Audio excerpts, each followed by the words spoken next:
6장. 내가 너희를 구해내겠다. 하나님께서 모세에게 말씀하셨다. 이제 너는 내가 바로에게 어떻게 하는지 보게 될 것이다.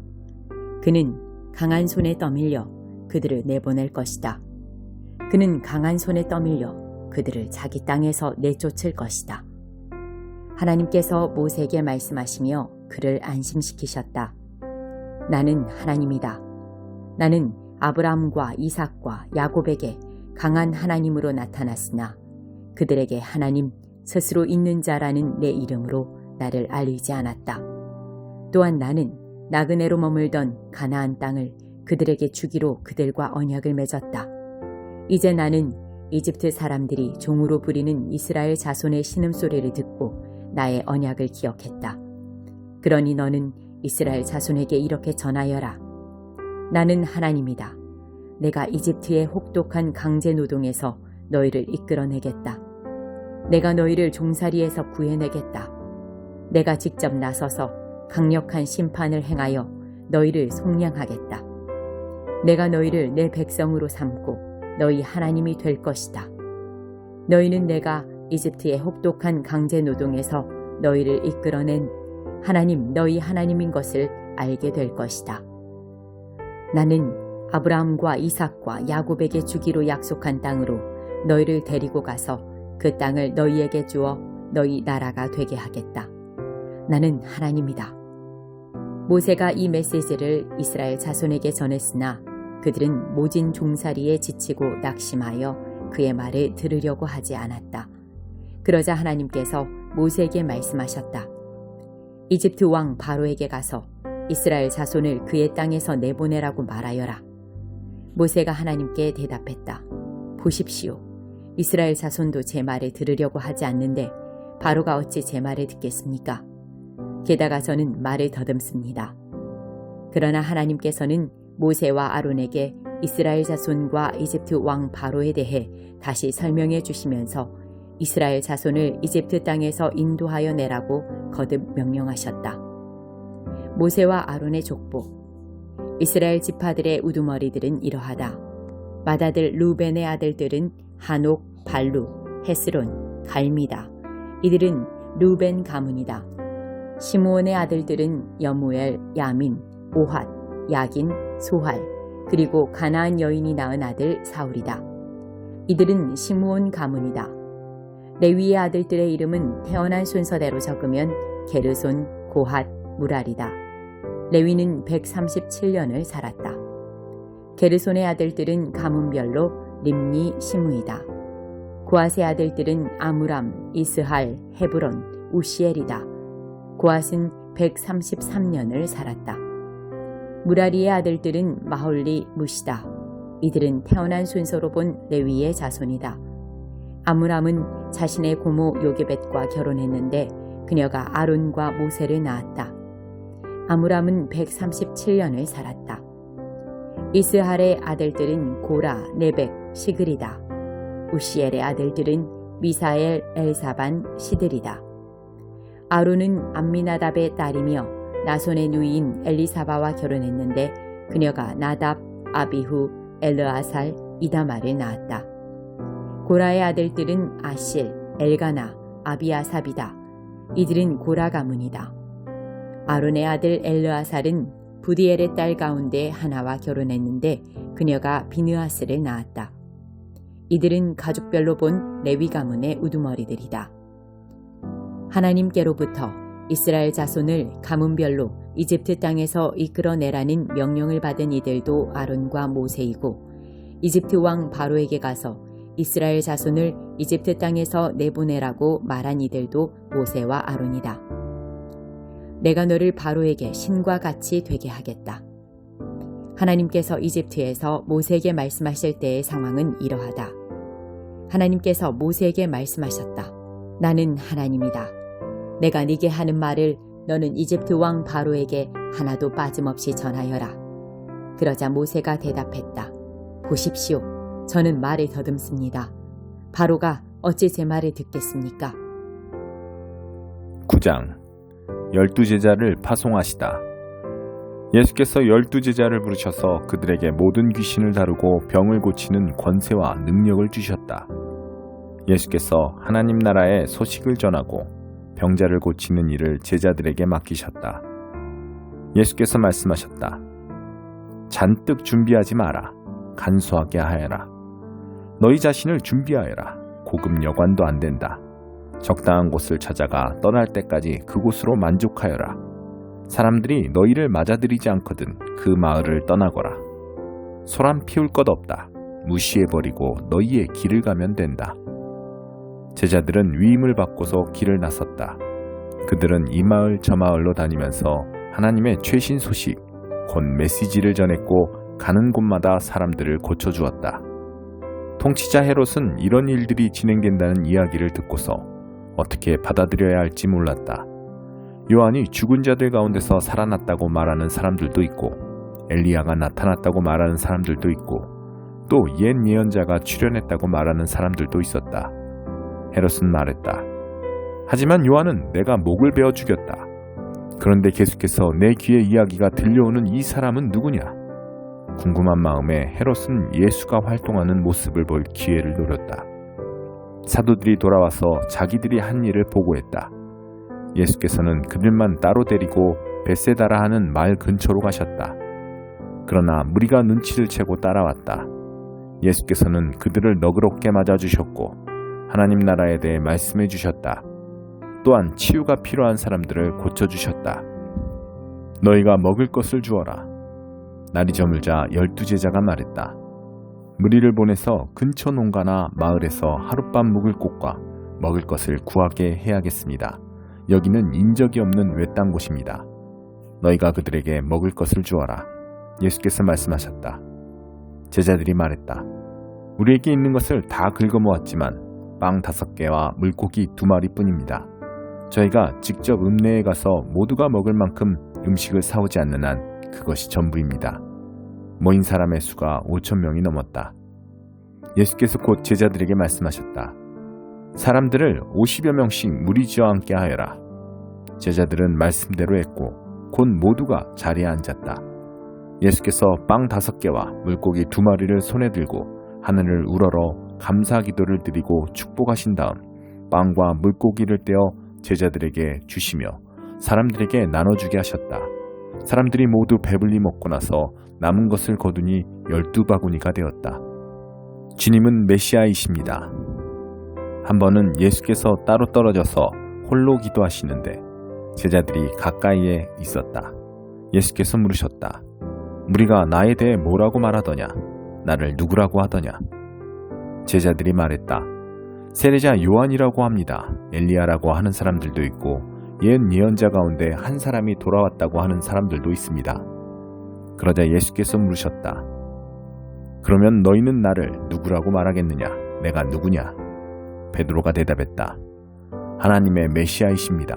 그러자 예수께서 그것을 비밀로 하라고 제자들에게 경계하셨다. 베드로가 한 말을 아무에게도 이야기하지 말라고 말씀하셨다. 예수께서 계속해서 말씀하셨다.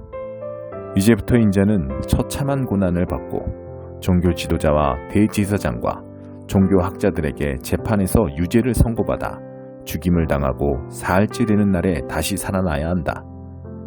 이어서 예수께서 그들에게 예상되는 일을 말씀해 주셨다. 누구든지 나와 함께 가려면 내가 가는 길을 따라야 한다. 결정은 내가 한다. 너희가 하는 것이 아니다. 고난을 피해 달아나지 말고 오히려 고난을 끌어안아라.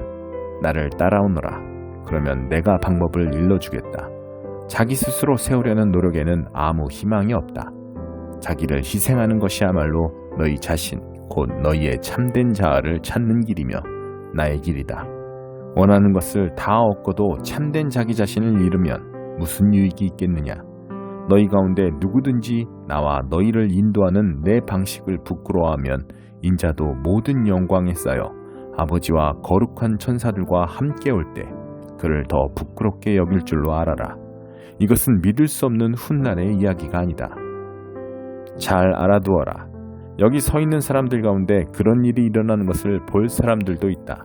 그들은 자기 눈으로 하나님 나라를 볼 것이다.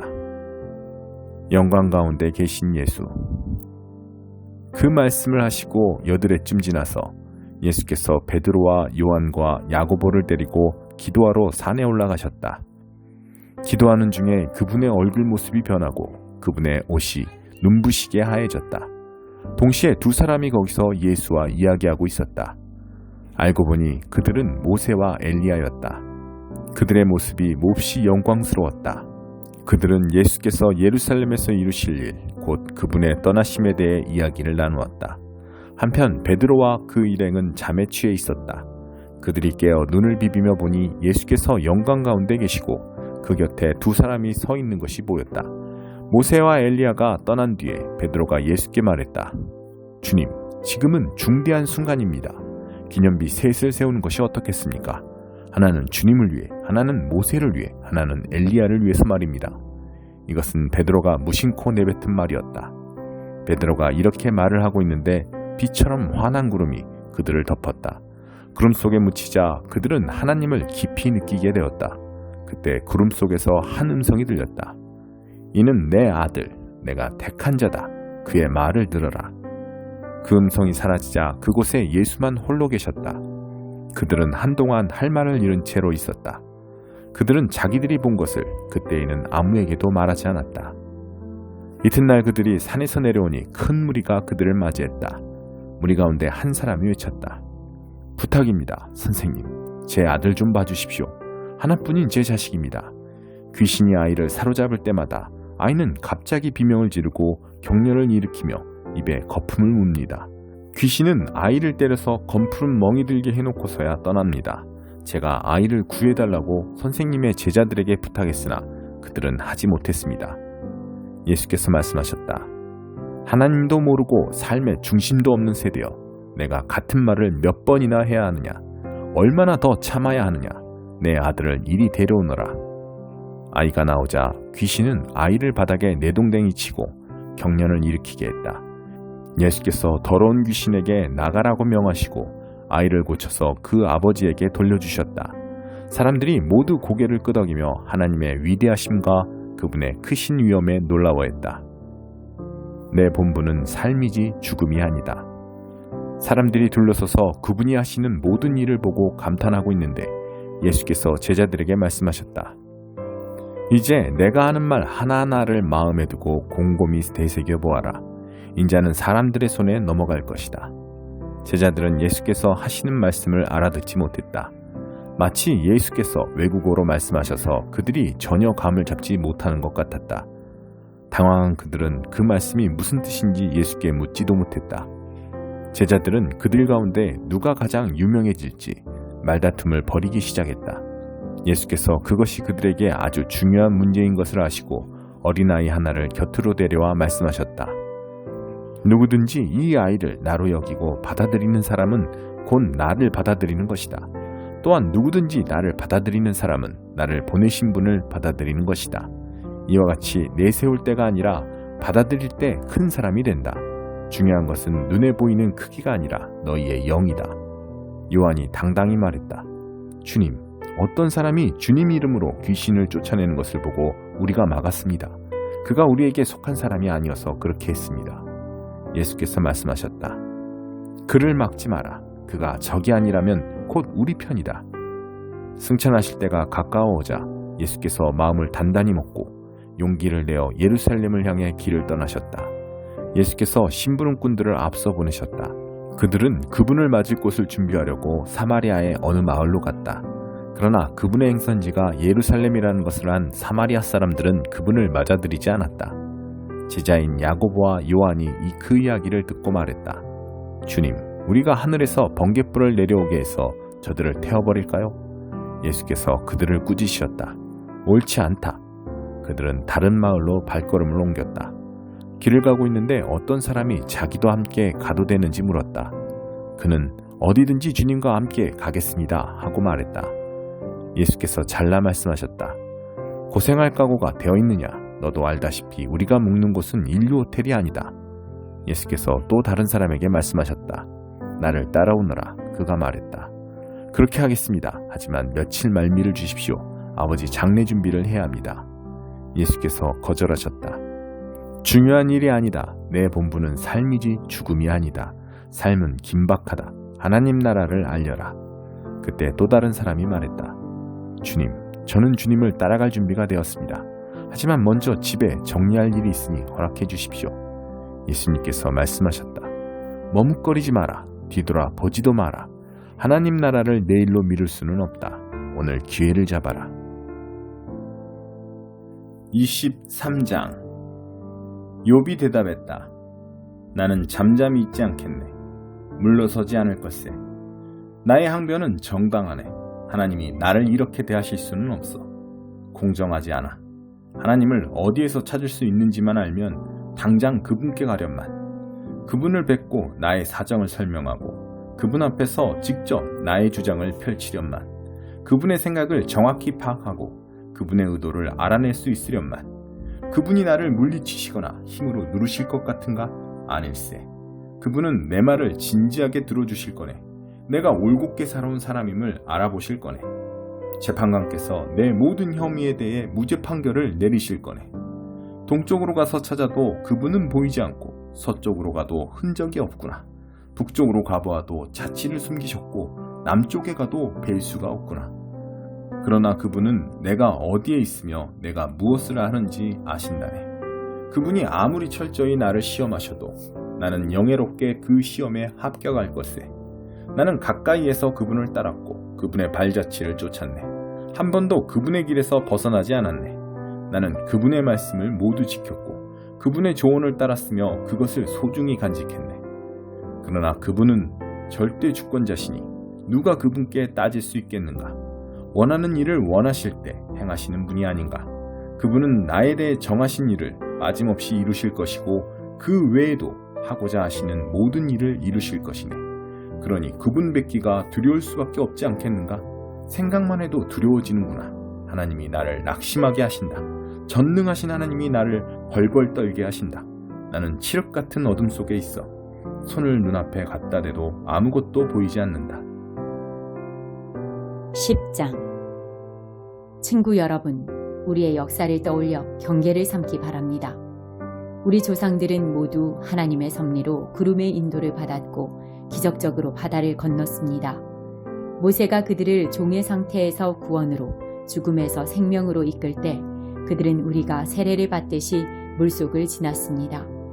그들은 모두 같은 음식을 먹고 같은 음료를 마셨습니다. 그것은 하나님께서 날마다 공급해 주신 식사였습니다. 그들은 바위 틈에서 솟아나는 물을 마셨습니다. 하나님께서 그들을 위해 마련하신 바위에서 솟아난 물은 그들이 있는 곳이면 어디에서나 그들과 함께 머물렀습니다. 그 바위는 다름 아닌 그리스도였습니다. 그러나 하나님의 기적과 은혜를 경험한 것이 그들에게는 큰 의미가 없었던 것 같습니다. 광야에서 어려운 시기를 보내는 동안 그들 대다수가 유혹에 무너지고 말았으니까요. 결국 하나님께서도 그들을 기뻐하지 않으셨습니다. 똑같은 일이 우리에게도 일어날 수 있습니다. 그러니 우리는 그들처럼 자기 마음대로 하려고 하다가 허를 찔리는 일이 없도록 조심하지 않으면 안 됩니다. 백성이 먼저 파티를 벌이고 그런 다음 춤을 추었다고 했지만 우리는 그들처럼 우리의 신앙을 떠들썩한 쇼로 변질시켜서는 안 됩니다. 성적으로 문란해서도 안 됩니다. 잊지 마십시오. 그들은 성적으로 문란하게 살다가 하루에 23,000명이나 죽었습니다. 우리가 그리스도를 섬겨야지 그리스도께서 우리를 섬기게 해서는 안 됩니다. 그런데도 그들은 그렇게 했고 결국 하나님께서는 독뱀을 풀어놓으셨습니다. 우리는 불평하지 않도록 조심해야 합니다. 그들은 불평하다가 멸망했습니다. 이 모든 것은 위험을 알리는 경고 표지입니다. 이 모든 것이 우리의 역사책에 기록된 것은 우리로 하여금 그들의 실수를 되풀이하지 않게 하려는 것입니다. 우리의 처지가 그들과 유사합니다. 그들이 처음이라면 우리는 나중이라고 할 수 있습니다. 우리도 그들처럼 실패할 수 있습니다. 그러니 순진하게 속지도 말고 자만하지도 마십시오. 여러분도 예외가 아닙니다. 여러분도 다른 누구처럼 쉽게 넘어질 수 있습니다. 자신에 대한 신뢰는 버리십시오. 그런 것은 전혀 도움이 되지 않습니다. 오히려 하나님께 대한 신뢰를 기르십시오. 여러분의 앞길에 닥치는 시험과 유혹은 다른 사람들이 직면해야 했던 시험과 다르지 않습니다. 다만 여러분이 기억해야 할 것은 하나님께서 여러분을 포기하지 않으시고 여러분이 한계 이상으로 내밀리지 않게 하시며 그 시험을 이기도록 언제나 곁에 계시며 도우신다는 사실입니다. 그러니 사랑하는 친구 여러분, 사람들이 하나님을 어떤 대상으로 전락시켜 이용하거나 통제하려는 모습이 보이거든 할 수 있는 한 속히 그 모임에서 빠져나오십시오. 이제 나는 성숙한 신자들에게 하듯이 말하겠습니다. 여러분 스스로 결론을 내려보십시오. 우리가 성찬 때 축복의 잔을 마시는 것은 그리스도의 피, 그리스도의 참 생명에 참여하는 것이 아닙니까? 마찬가지로 우리가 빵을 떼어 먹는 것도 그리스도의 몸, 그리스도의 참 생명에 참여하는 것이 아닙니까? 여럿인 우리가 하나가 되는 것은 빵이 하나이기 때문입니다. 그리스도가 우리 안에서 조각조각 나는 것이 아닙니다. 오히려 우리가 그분 안에서 하나가 되는 것입니다.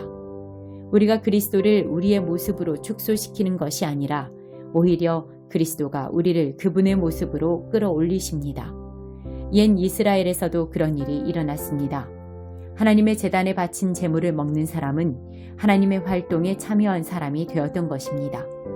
이제 차이점을 아시겠습니까? 우상에게 바친 제물은 아무것도 아닌 것에 바친 것입니다. 우상이 아무것도 아니기 때문입니다. 그러나 사실 우상은 아무것도 아닌 것보다 더 심각합니다. 그것은 바로 마귀입니다. 바라건대 여러분은 스스로를 여러분보다 못한 것으로 떨어뜨리지 마십시오. 여러분은 둘 다 가질 수 없습니다. 여러분이 한날은 주님과 잔치를 벌이고 이튿날에는 마귀들과 잔치를 벌일 수 없습니다. 주님은 그런 것을 참으시는 분이 아닙니다. 주님은 우리의 전부를 원하십니다. 전부가 아니라면 우리는 아무것도 아닌 것이 됩니다. 그런데도 여러분은 여러분보다 못한 것과 어울리시겠습니까? 여러분은 한 면만 보고 이렇게 말할지도 모르겠습니다. 뭐든지 괜찮아. 하나님은 한없이 관대하시고 은혜로우시잖아. 그러니 우리가 무슨 일을 할 때마다 그것이 그분의 기준을 통과할지 일일이 따져보거나 조사하지 않아도 돼 라고 말입니다. 그러나 무사히 잘 빠져나가는 것이 핵심이 아닙니다. 우리가 제대로 살아야 하겠지만 무엇보다 우리가 노력을 기울여야 할 것은 다른 사람들이 제대로 살도록 돕는 일입니다.